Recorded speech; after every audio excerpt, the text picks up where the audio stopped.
RCR, Red de Comunicación Regional, y la Dirección General de Ganadería del Minagri presentan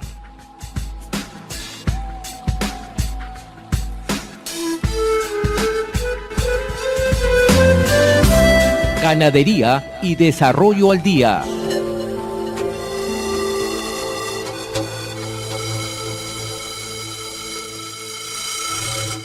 Bien amigos, tal como lo hemos anunciado, ya estamos en los estudios con el ingeniero José Antonio Sarria Bardales.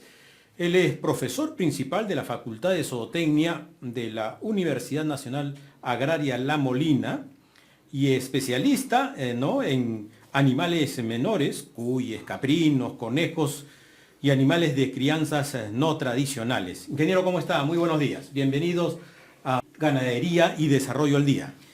Buenos días. Como nos comentaba nuestro amigo Daniel, ya se viene el día del cuy, ¿no? Ese día, por lo menos, un cuy chactado enterito, ¿no es cierto? Por supuesto, y no uno, tal vez un poco más, un par al menos.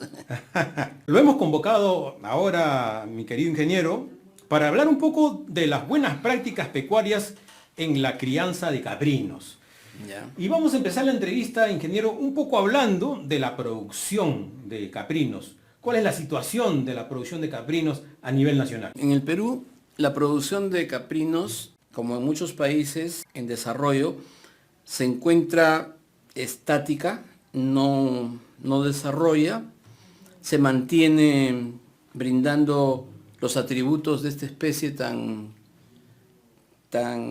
rústica, tan apropiada de trabajar en condiciones adversas, pero se podría definir como que la situación es pues incipiente, ¿no? Incipiente. ¿Y por qué no desarrolla? ¿Qué? Bueno, esto no es un factor único de las cabras, pero en el caso específico que nos vamos a centrar, es que para que una especie pueda desarrollar en un lugar y en un momento determinado, necesita que se atiendan apropiadamente ciertos puntos críticos. ¿No es cierto? Y la cabra, como cualquier otra especie, tiene sus puntos críticos que son comunes en las crianzas pecuarias, las crianzas animales, ¿no? Por ejemplo, ¿no? Uno de ellos es la base animal, o sea, ¿qué animal criamos? ¿Verdad?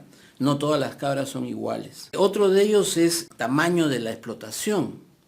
Una crianza puede ser muy rentable, puede ser muy interesante, etcétera, pero resulta que si tenemos un número escaso de individuos, entonces esa explotación solamente va a ser una economía de subsistencia que probablemente servirá para el hogar, para ayudar un poco en la economía del hogar, para el trueque y ahí nomás, ¿no? Entonces uno es la parte calidad, ¿no? La parte cualitativa, la otra la parte cuantitativa. Y dentro de esa primera base, ¿no? Tenemos cómo lo criamos, el proceso productivo. La forma de criar no es una receta, nunca es una receta.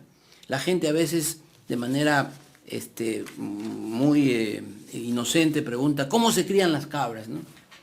Pero resulta que esa no es una respuesta que se pueda decir, las cabras se crían así, comen esto, se vacunan de esto y tienen este corral y se acabó.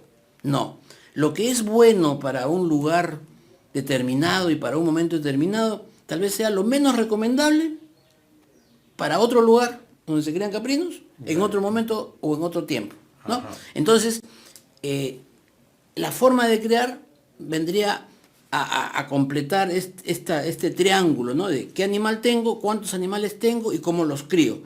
De ahí vienen otras cositas colaterales, ¿no? Pero por lo menos eso para empezar. Claro, eso obviamente tiene que ver con las buenas prácticas que uno debe tener para hacer la crianza de caprinos. Usted acaba de mencionar algunos.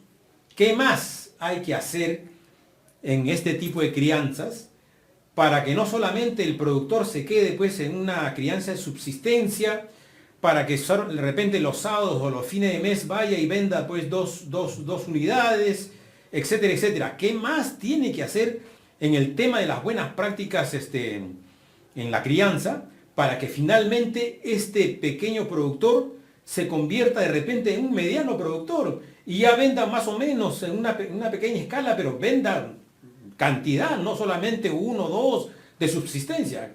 ¿Qué tiene que hacer para pasar de eso a lo otro?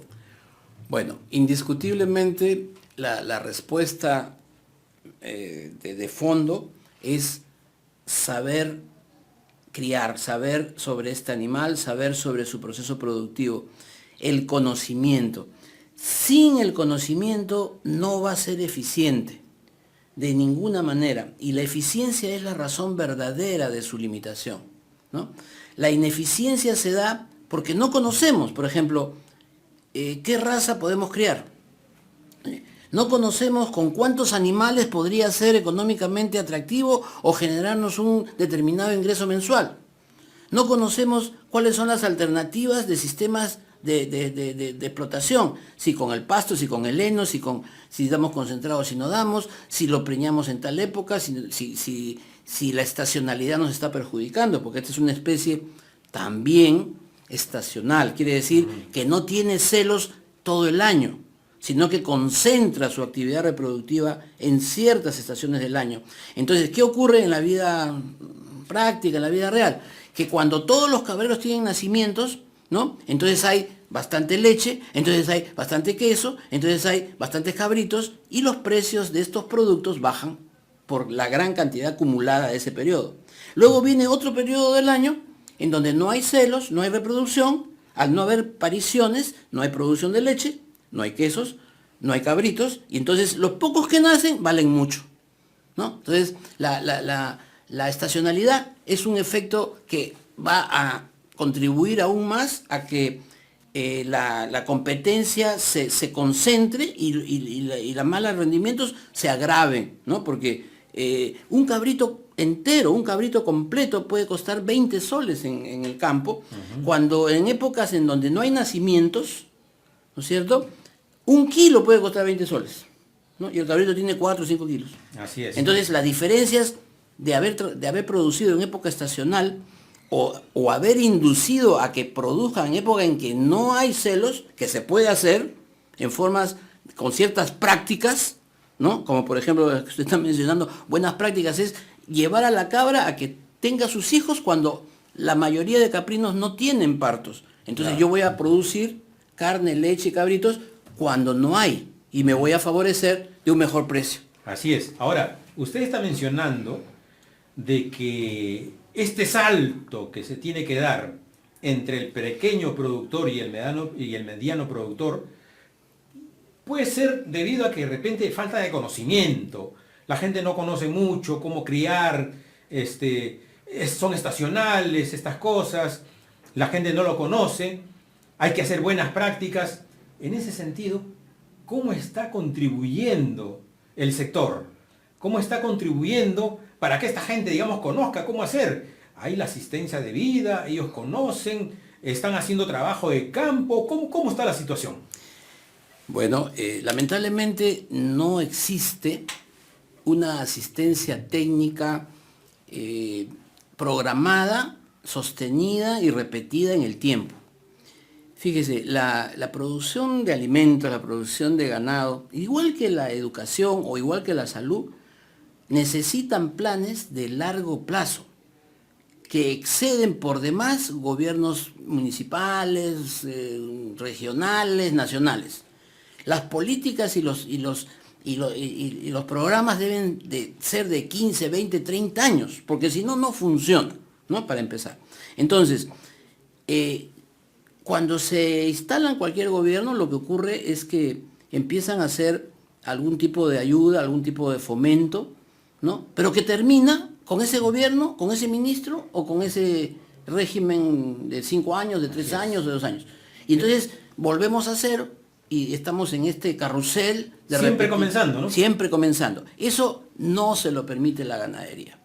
Por supuesto la agricultura tampoco, Claro, pero hablando de nuestro tema, la ganadería es dinámica y no se lo permite. Entonces, lo que se tendría que haber hecho desde hace tiempo es un plan nacional en donde, por ejemplo, la capacitación... ¿No existe? Que prácticamente no existe porque se da a chispazos en ciertas regiones, en ciertos momentos, en ciertos lugares, luego se deja de dar, luego hay otro evento en algún lugar, luego se repite en el sur, luego se va al norte y se hacen cosas. Falta un plan. Absolutamente, ¿no? Entonces, Esto tiene que ser orgánico, tiene que ser en el Sostenido tiempo, en el sostenido, y alguien lo tiene que hacer.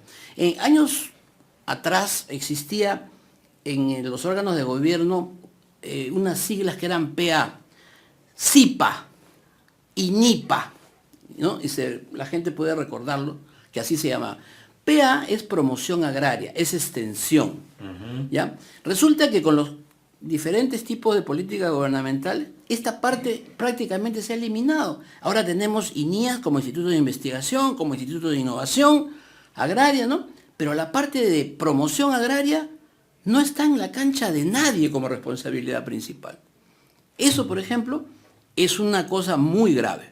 Porque si bien las universidades, como la mía, como la Universidad de Piura, puede hacer algunos proyectos de extensión, porque pueden agarrar un proyecto de extensión y desarrollarlo un año, medio año con una comunidad, eso no es orgánico porque se termina y después hay que esperar que venga otro que no siempre se continúa.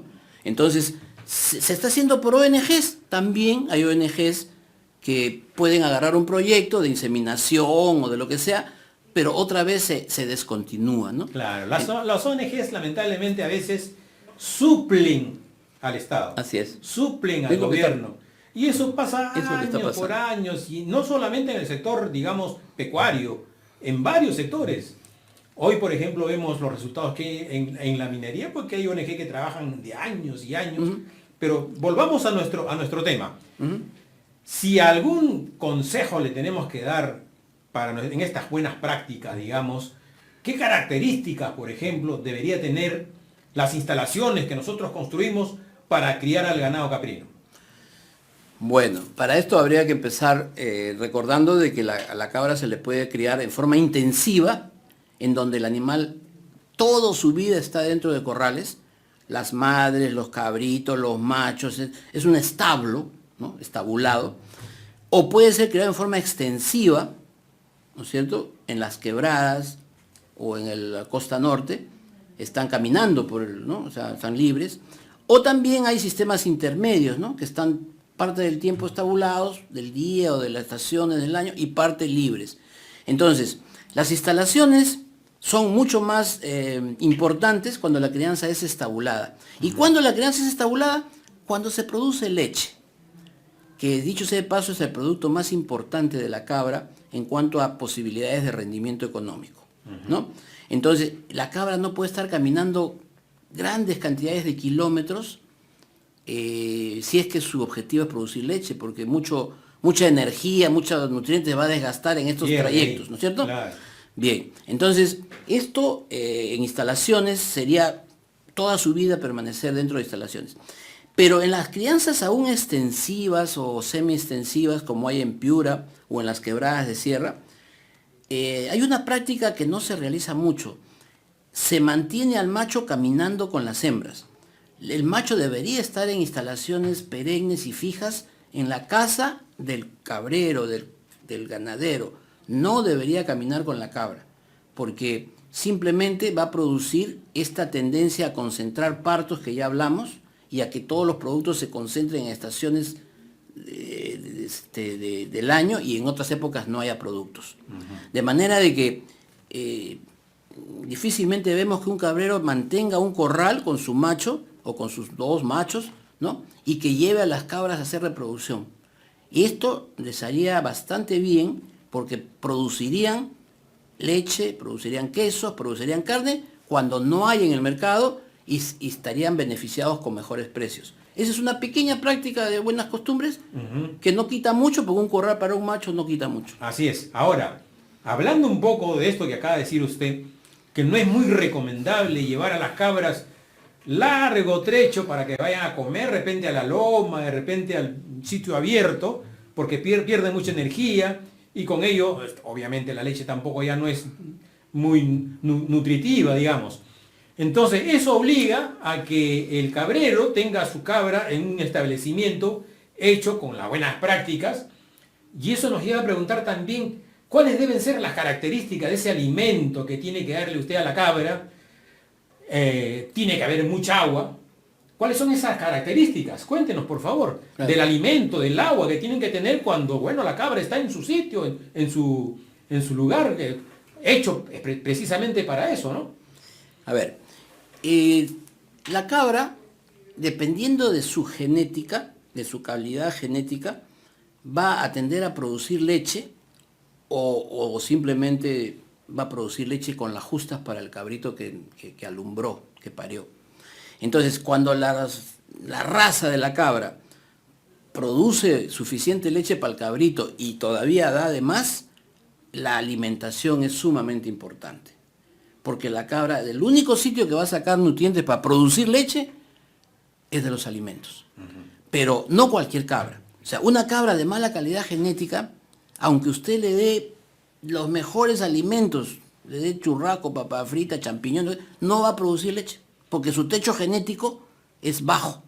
Es un animal que con la justa produce para el hijo que acaba de nacer. Y en el Perú lo que vemos siempre es el animal criollo. Así es. Digamos. Así es. Y ese animal... Ese animal no es Por normal. más que le demos buen Así es. alimento, por más que... Exacto. ¿Va a pasar eso? O sea, no vamos a tener más leche, más queso, más... Exactamente. Entonces, aquí hay un tema muy interesante, ¿no? La gente cree que porque las cabras tienen orejas largas, se llaman raza anglo-nubian. Esa cabra nacional peruana es eso, es una cabra criolla con influencia de la raza anglo-nubian, que es orejona. La raza anglo-nubian viene del África y es de carne, ¿no? De la Nubian. Los ingleses le han puesto un poco de factor lechero, ¿no? Un poco de factor lechero, pero no es precisamente el que está caminando aquí en Sudamérica, ¿no? Estos animales la gente los selecciona porque son grandes, porque son orejones, pero normalmente no tienen una buena producción de leche y sobre todo se secan muy rápido. O sea, cuando un animal pare empieza a producir leche y durante un tiempo va a producir. Ese tiempo se llama persistencia. En el ganado criollo suele ser muy corto, mes y medio, 2 meses, y ahí se seca. Así le esté dando usted buenos alimentos. Entonces, las razas lecheras no son de origen africano, son más que nada de origen europeos. Son animales pequeños, bien pequeños, pero son productores de leche, pues. Entonces van a producir una cantidad que a veces llega a 2-3 litros diarios por 310 días como una vaca. Son 10 meses. Las razas y los troncos españoles, que son el origen de nuestro ganado nacional, por ejemplo, la raza murciana, la raza malagueña, la raza granadina, esos tienen 210 a 240 días de lactancia, o sea, 7 a 8 meses de producción, y en forma estable, ¿no? Entonces, esos son animales bastante recomendables para poder darles alimentos que un poco costosos, pero me los va a regresar con generosidad a través de la producción. Y en ese sentido, ¿cómo estamos con el tema del mejoramiento genético? Toda vez que en el Perú la mayoría del ganado es criollo. Entonces, ¿cómo estamos? ¿Estamos mejorando? ¿Tenemos esa posibilidad, digamos, de tener un animal generoso para los quesos, para la alimentación? ¿Tenemos eso? ¿Hay posibilidades? ¿Cómo está ese mejoramiento genético? A ver, el tema del mejoramiento genético está un poco errático, está funcionando de manera intermitente. Por ejemplo, en esta última década, podría decir yo, está viniendo mucho de la raza Saanen, que es una raza suiza, ¿no? Que es equivalente a decir Holstein en vacas, ¿no es cierto? Y que, bueno, sí son lecheras, pero son muy poco rústicas. Entonces, su hibridación con el ganado criollo todavía no es una cosa que nos ofrezca mucha información. En la Universidad Agraria hemos trabajado 12 años mezclando el ganado criollo con Saanen, no con Saanen, sino con murciano y con malagueña. Y hemos sacado media sangre de estos animales que mediante ciertos estudios de distancia genética nos determina que son mejores combinaciones, porque son animales de cascos oscuros que pueden transitar, aunque no sea mucho, mientras que la Saanen es de cascos blancos, de mucosas blancas, de alta incidencia de afectaciones de los rayos del sol, ¿no? Entonces, hay alternativas, pero desgraciadamente, como dijimos hace un momento, se hacen proyectos que van empezando y terminando con 1, 2, 3 años. Durante 12 años hemos trabajado con mucho ahínco y hemos hecho bastantes pruebas y hemos visto cómo estos troncos que son de los Pirineos, de la parte española, ¿no? de la península ibérica, son muy buenos para cruzarse con el ganado criollo, pero tiene que hacerse media sangre, 3/4, 7/8, y hay que trabajar en eso. Y otra cosa que hay que hacer es eliminar todo ganado nacional que produzca menos de 1 litro o que se seque en menos de 2, 3 meses. Hay que eliminarlo. Desgraciadamente a veces nuestros criadores no quieren eliminar el ganado porque significa que su rebaño, que les da cierta prestancia y les da cierta representación en su comunidad, no lo quieren ver disminuido, ¿no? Entonces mantienen animales que no deberían mantener y con ello también están atentando contra su desarrollo personal y económico. Claro, de hecho que el Perú tiene pues ecosistemas que son propicios para este nuevo animal, de hecho que sí, de lo contrario no harían los experimentos, pero finalmente, sabemos controlar a nuestro ganado, de repente disminuye nuestro ganado porque no sabemos controlar las enfermedades. No sabemos en el Perú hacer eso. Nuestros ganaderos están, digamos, capacitados para hacer eso. ¿Cuánto el sector está contribuyendo también en ese tema, en el control de las enfermedades del ganado caprino? Bueno, yo creo que al igual que el asesoramiento y capacitación en general, tenemos una falencia en dirigir a los ganaderos en forma persistente con información que les indique de qué manera van a ir hacia adelante o de qué manera van a retroceder.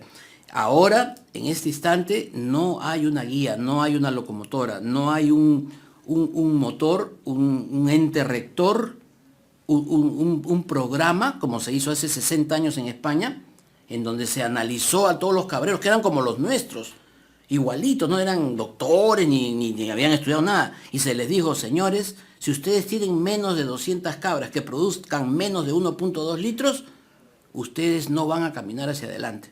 Eso se hizo a nivel de un estudio general de lo que había en ese momento. Hoy en día, a pesar que los españoles están detrás de los franceses 20 años, los españoles viven de las cabras, educan a sus hijos con las cabras, tienen su vida, su salud, su educación, todo basado en la cabra, no la cabra como una cosa colateral, ¿no? En este momento, por ejemplo, hay en nuestro país aparentemente unas 10.000 a 15.000 familias que dependen de la cabra como asunto principal de su economía. Ajá.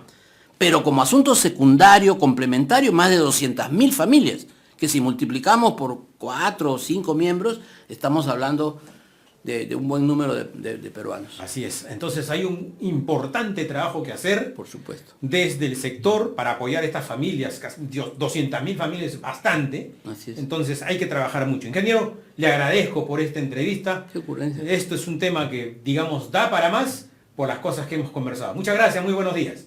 Muy buenos días.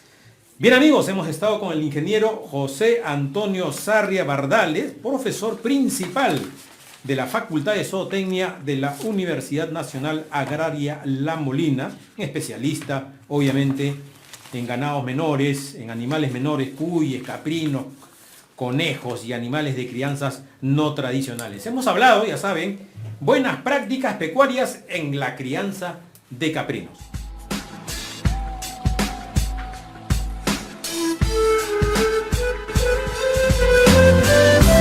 Ganadería y desarrollo al día.